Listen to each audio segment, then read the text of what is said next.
Hi guys! Welcome back again to my YouTube channel. By the way guys, maraming salamat po pala sa walang sawang pagsubaybay sa ating pong daily love reading. And kung ikaw ay bago pa lang sa ating channel, mag-subscribe na po kayo. Then, i-click mo na rin yung ating notification bell para lagi kang updated sa ating mga bagong upload.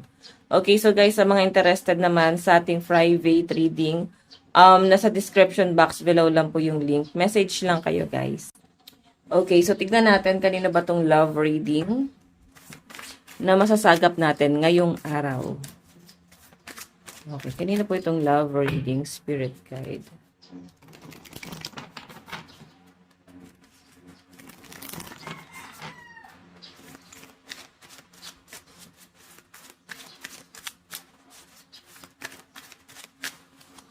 Okay, I choose us over and over again. Oh. Alam nyo guys, yung person nyo, parang pipiliin at pipiliin ka pa rin. Parang ikaw at ikaw pa rin, sa'yo pa rin uuwi.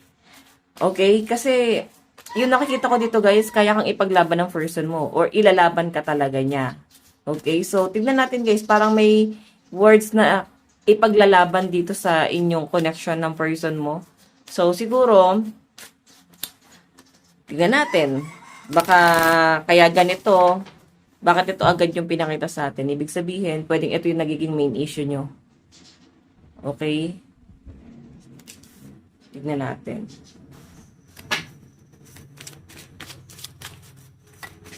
Additional message. Kanina po itong love reading. Meron tayong each small steps carries you forward. So, diba, parang handa ka niyang ilayo eh. Iniiwas ka niya, I think may gulong nangyayari, baka ayaw sa'yo ng family, or pwedeng may ibang against dito sa relasyon nyo. Doon yung person mo nakikita ko mas pinipili niyang ilayo ka, pinaglalaban ka naman niya kasi ikaw yung pinipili niya dito, no?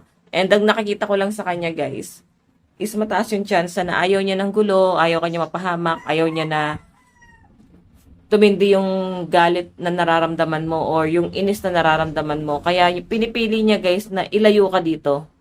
Okay? Pinipili niya na ialis ka sa ganyang klase ng sistema. So, pwedeng may conflict ka sa family. Kasi pinapakita naman sa akin guys, handa kanyang ipaglaban eh. Okay, and ayun na nga, parang siya yung nagiging, sandalan.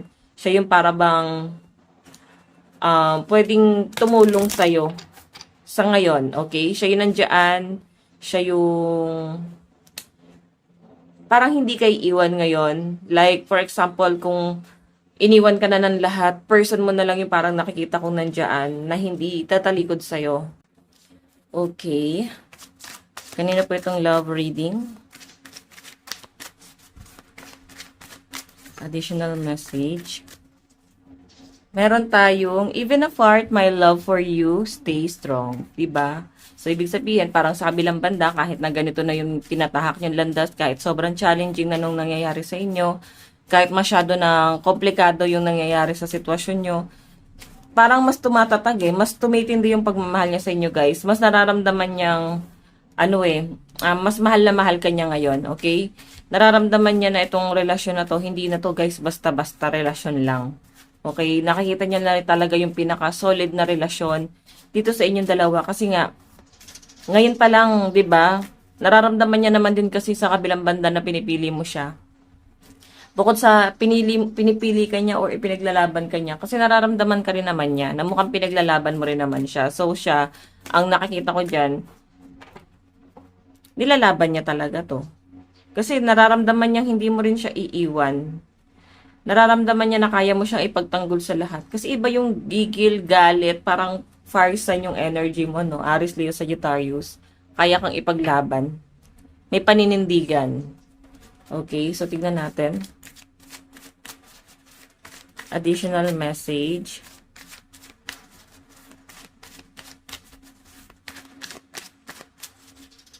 Additional message. Meron tayong time apart can bring us closer. Okay. So, ayan guys. Parang ngayon, I think nasa malayo na kayo eh. Parang bumukod na talaga kayo, lumayo talaga kayo sa mapanghusgang mundo. Then yung sinasabi sa akin dito guys, mas lalong tumitindi or mas tumatatag yung relasyon nyo. Kasi yung pinapakita sa akin dito, mas nakikita nyo na yung ups and down ng isa't isa eh. Sabi nga nila guys, yun yung mas tumatagal eh, yung relasyon na masyadong challenging. Kasi mas napapatunayan eh. Siguro guys, itong relasyon nyo may karmic to. Okay? Kaya talaga kayo ay sinusubok ng panahon. Meron kayong unfinished business sa past kung bakit ngayon sa kasalukuyan is nangyayari to sa inyo. So, mataas yung chance na kayong dalawa ay nasa karmic relationship. Okay? So, kagaya nga ng sabi ko guys, huwag nang gumawa ng masama ngayon sa kasalukuyan para hindi na natin siya para hindi na tayo habulin ng karma sa susunod na buhay. Okay? So, ngayon pa lang, try na natin magpakabait. So, kung ginawa mo na yung best mo ngayon pa lang, guys, at least hindi ikaw yung kakarmahin sa susunod na buhay. Diba? By the way, tingnan natin. Additional message. Kasi din natin, guys, masasabi ano yung magiging tadhana natin sa susunod na buhay.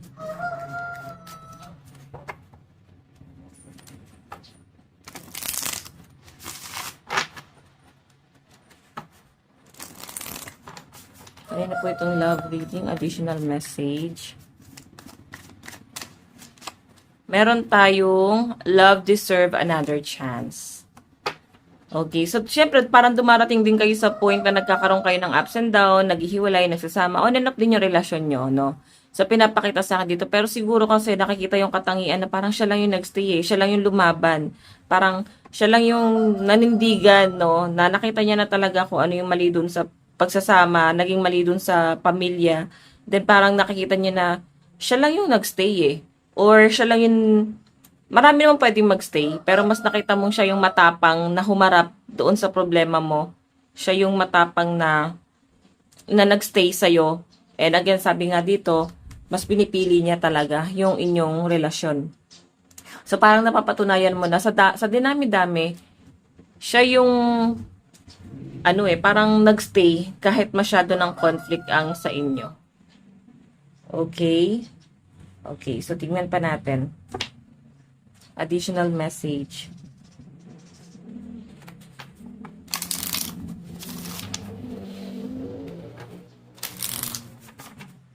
Kanina itong love reading. Additional message.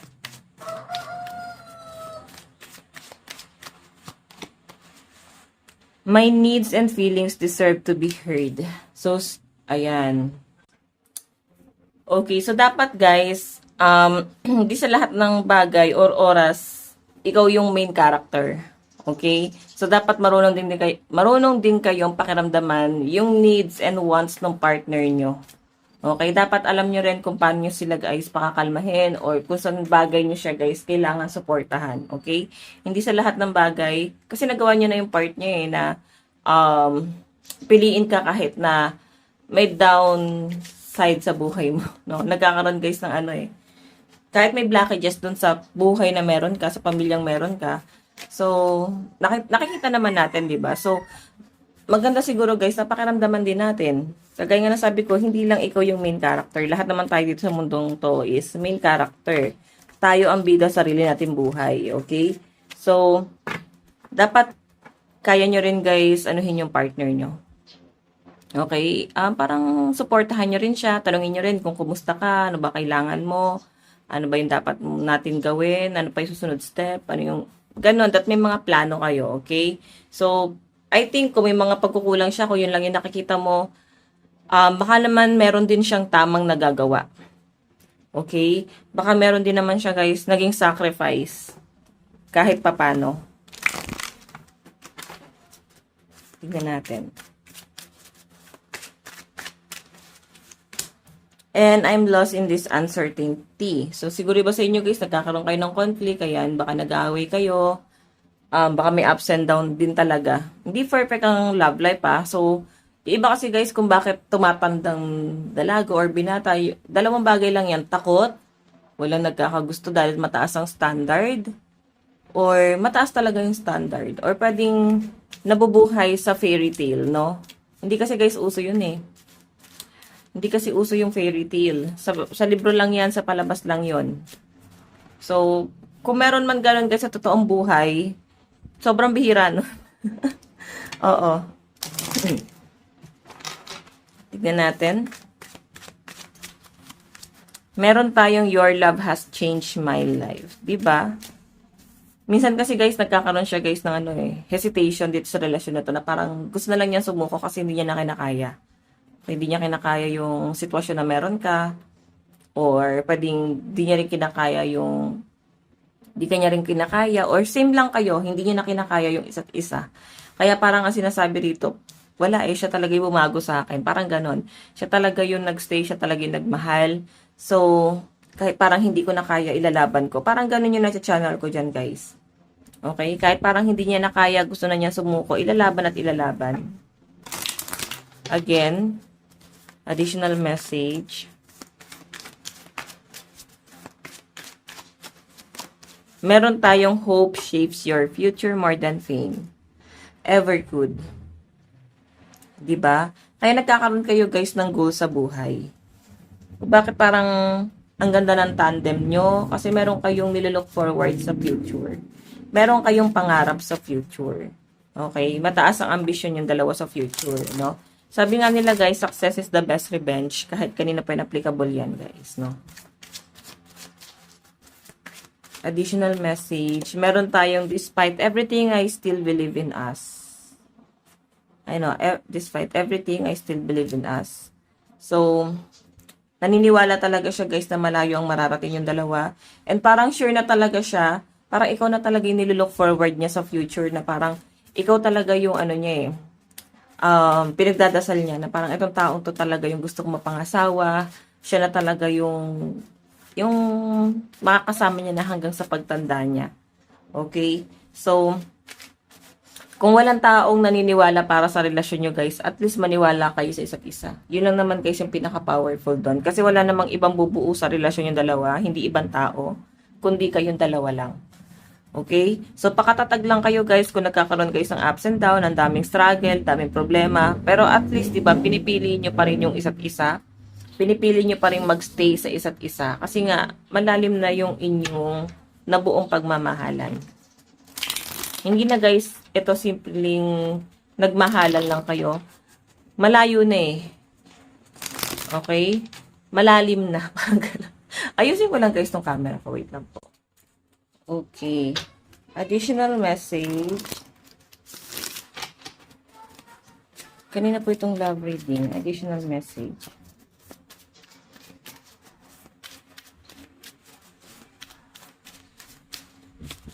Meron tayong Knight of Wands.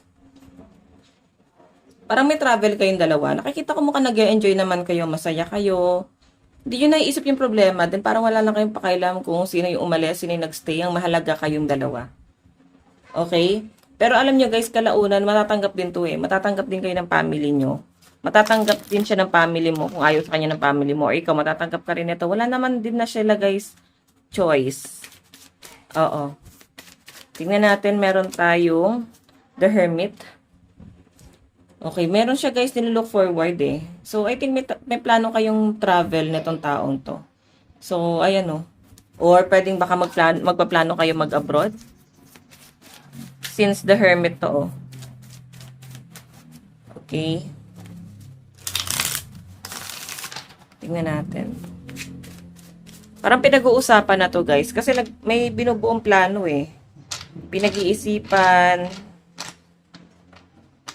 Nasa hermit mode din si person guys, no? Kumbaga talagang ang layo na nilolook forward niya para sa inyong dalawa. Ang taas ng ambisyon niya para sa inyong dalawa.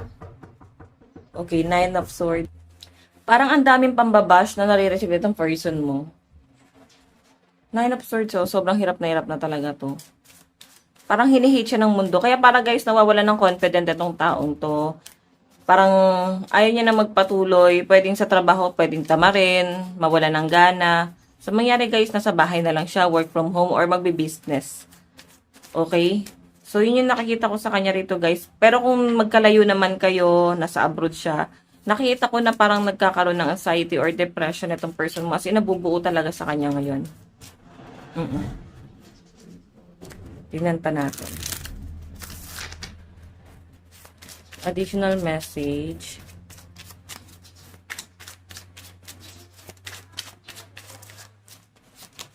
Meron tayong temperance.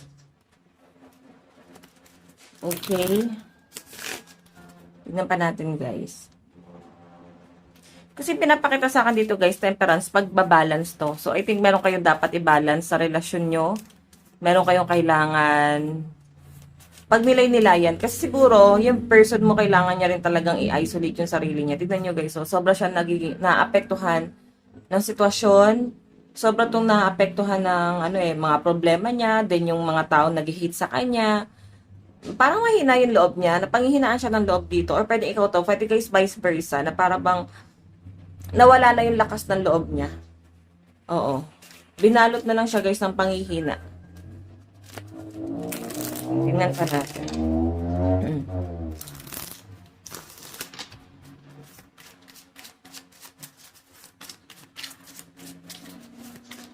Additional message.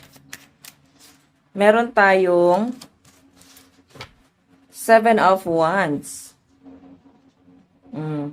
Diba? Sabi ko sa inyo, parang hinihit talaga tong relasyon nyo. Parang against the world talaga siya, guys. Ano ba to? Gold ba si person? Or ikaw tong gold? Kasi parang ang daming pumipigil. Parang hindi kayo nararapat. So, pwede kasi guys na nasa conflict. Pwede kasi na naging cause din ito. Baka may naunang asawa tong person mo or ikaw. So, baka may naghahabol dito. Ganun yung nakikita ko dyan. Okay, so, mararamdaman nyo naman talaga eh. Kaya parang nakakainis. Bakit itong relasyon na to masyadong challenging? Okay, so pataasan dyan. So, nasa karmic talaga kayo. Okay.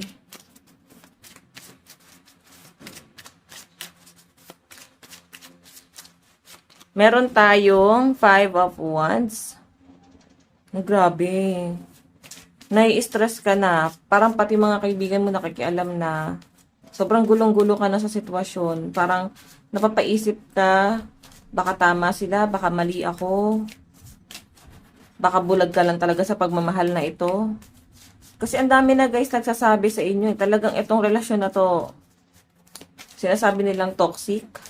Though nakikita ko naman na mukhang hindi naman siya guys ganun ka-toxic. Pero parang ikaw kasi talaga yung nakakilala sa person mo eh. Nautal-utal tuloy. Ikaw yung nakakilala sa person mo. Kaya mas alam mo yan. 'Di ba? So again, hindi mo kailangan maguluhan. Ang kailangan mo dito mag-isip ka, i-isolate mo yung sarili mo. Ikaw mismo mag-decide. Okay? Kung ayaw mo ng pahirapan ang inyong sitwasyon, mag-decide ka dito, okay? Kagaya nga na sabi ko guys, pwede kasing wala namang alam yung mga tao sa totoong nangyayari. Pwedeng wala namang alam yung mga tao kung anong relasyon meron talaga kayo ng person mo. So, ang alam lang nila guys is makialam. Meron tayong 4 of Cups. 4 of Cups. Okay, so guys, yung nakikita ko dito, since 4 of Cups to, parang ano to regret. Ang daming offer na dumarating sa inyo. Pwede ang daming nagkakagusto sa inyo. So, nasa yan baka matempt ka. Baka matempt ka dito sa ibang tao. Madami nagkakagusto sa inyo eh. Hindi lang itong person mo. So, ikaw, maraming temptation. So, ingat ka. Pwedeng sa'yo or sa person nyo. Pwede guys, vice versa. Baka kasi matukso guys. Meron tayong the devil. Ayan o. Diba? May tukso talagang darating. Kung bakit, o yun yung magiging dahilan kung bakit mataas yung chance na pwedeng masira kayong dalawa. Yung temptation. So, dapat, kung talagang walang intention na patulan yun, una pa lang, iwasan, di ba? Hindi na para i-entertain pa. Pero ang magiging sistema kasi nito, guys, baka ina-entertain pa. So, baka yun yung pwedeng maging big deal dyan. Okay? Micro-cheating na yun eh. Kasi may iba nang ina-entertain, may iba kinakausap. So, micro-cheating na yan. Okay, pwedeng sa'yo or sa person mo. Tignan natin ha, ano yung nararamdaman ng person mo. Okay.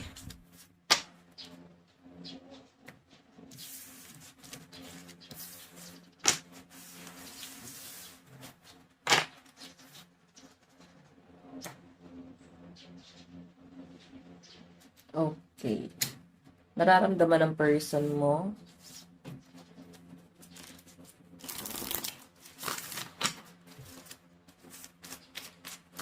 Ano yung nararamdaman ng person mo?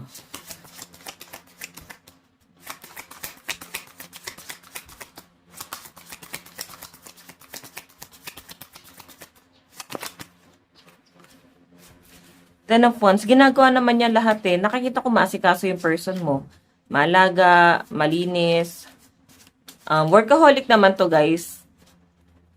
Parang napanghihinaan lang siya ng loob. Kasi pwede sa trabaho, may relatives pa rin kayo or may judgment pa rin doon.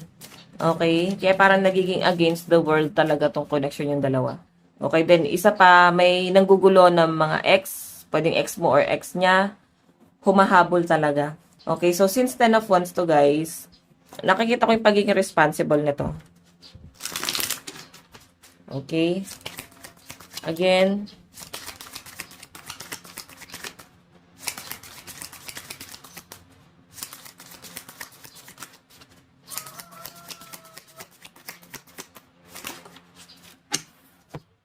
Meron tayong 5 of Wands. Ayun o.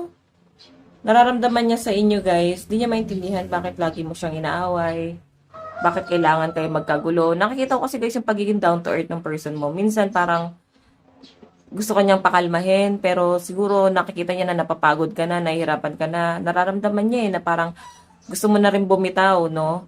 Natatakot siya na baka tuluyan kang bumitaw, tuluyan kang mawala ng gana dito sa inyong pagsasama. Though gusto naman niya talaga guys ilaban to. Kasi kahit papano guys, nag-e-effort pa rin siya eh. Nandyan pa rin siya. So, nangyari guys, parang maliit yung magiging tingin mo dito sa taong to. Pag pinagpatuloy niya yung ganyan. Tingnan natin. Additional message.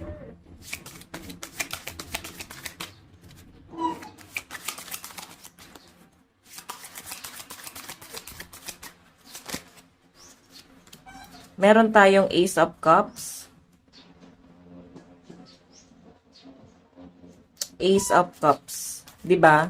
Pag sinabing Ace of Cups, guys, talagang mahal na mahal ka niyan. Wala nang duda 'yan. Parang hindi na kailangan pagtalunan pa. Talagang malalim yung pagmamahal, interest sa iyo ng taong 'to. As in. Okay? Yan ay nakikita ko diyan, guys. Oh. Nakikita ko sa person mo na parang kaya niya namang gawin lahat. Parang magstay ka lang. Kaya niya mag-sacrifice, magstay ka lang. Ay, grabe to guys. Kasi Ace of Cups na yan guys eh. Mag-e-effort at mag-e-effort siya guys. Though minsan parang di kanya maintindihan kasi parang may mga pinagtatalunan. Minsan maliit na bagay pag-aawayan. Tapos palalalain. Tignan natin.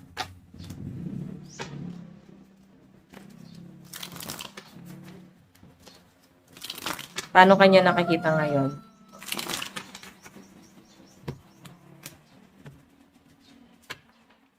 Paano kanya nakikita ngayon?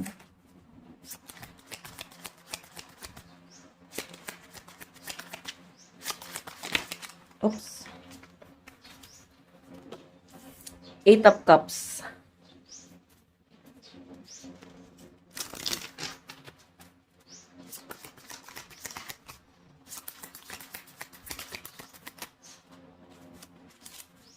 Ten of Wands.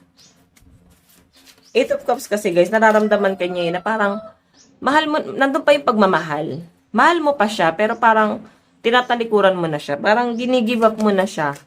Ten of Wands, patuloy pa rin yung pag-e-effort niya kahit ramdam ka na niya na ganito na. Kahit ramdam niya na parang nagiging cold ka na. Ibig sabihin, nandun pa rin siya guys sa point na nag-e-effort pa rin siya. So, ikaw parang nakukonsensya, nakikita mo naman kahit papano na ay ginagawa pa rin naman niya yung role niya, yung part niya, no?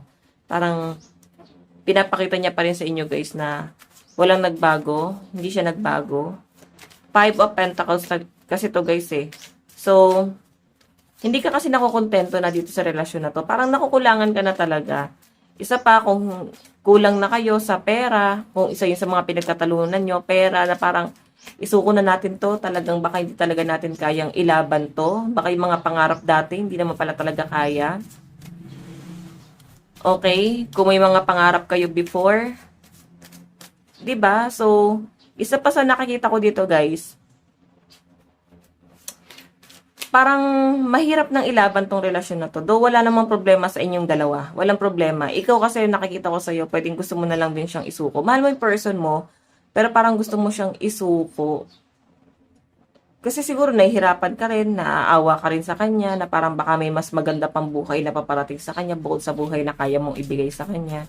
'Di ba? Nandun ka sa point na 'yon. So again, since Five of Pentacles to, nakikita ko naman na parang pinag-iisipan, okay? Pero inilalaban siya kahit sobrang hirap na nito. So again,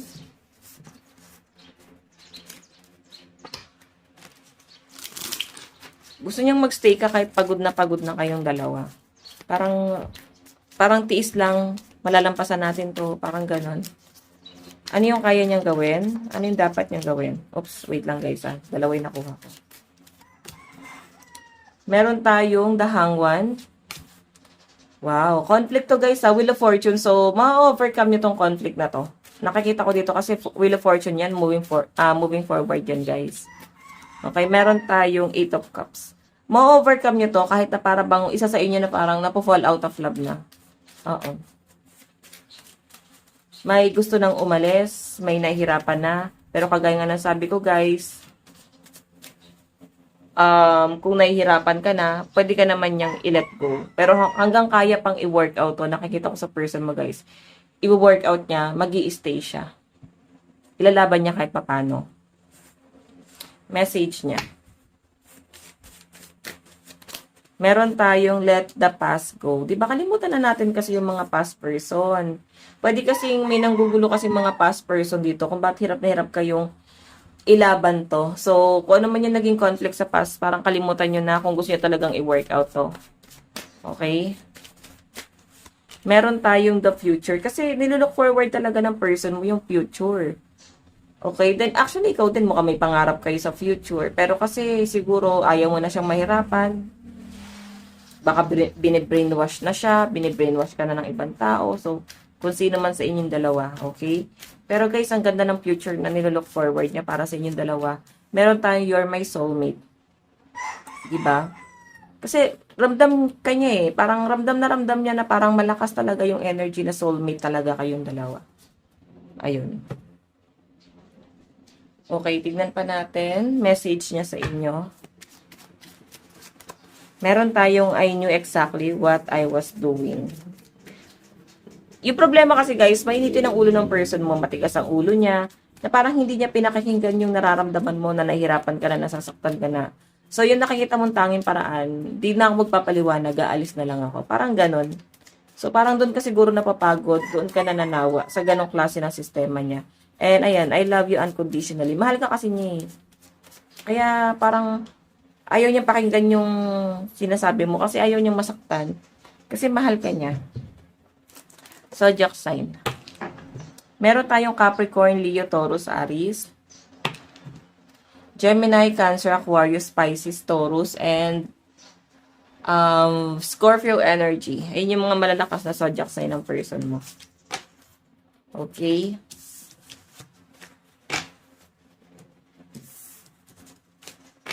Again, tignan pa natin. Oops. Ayan. Doon naman tayo sa nararamdaman mo.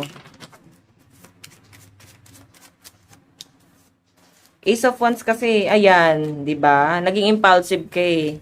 Hindi mo pinag-isipan yung sa inyo. Ngayon, parang may mga regret ka dito. Padalos-dalos sa decision to. Ace of Wands. O, 'di ba? Ikaw nahihirapan, ikaw nasasaktan, then parang ramdam mo na ikaw yung bumubuo sa taong to. Ikaw yung binabash talaga. Ikaw yung mas nasasaktan, mas nahihirapan. Ganon kita nakikita din, parang napapagod ka na. Yung dating ikaw parang hindi mo na kayang tanawin ngayon. Okay, kasi parang nagbago na yon. Hindi na to para sa person mo. Dignidad mo na itong pinag-uusapan natin ngayon. Yung pride mo na ngayon. And ano yung sinacrifice mo? Paano ka lumaban para sa taong to? Yun po yung nakikita ko dyan. Okay, tignan pa natin.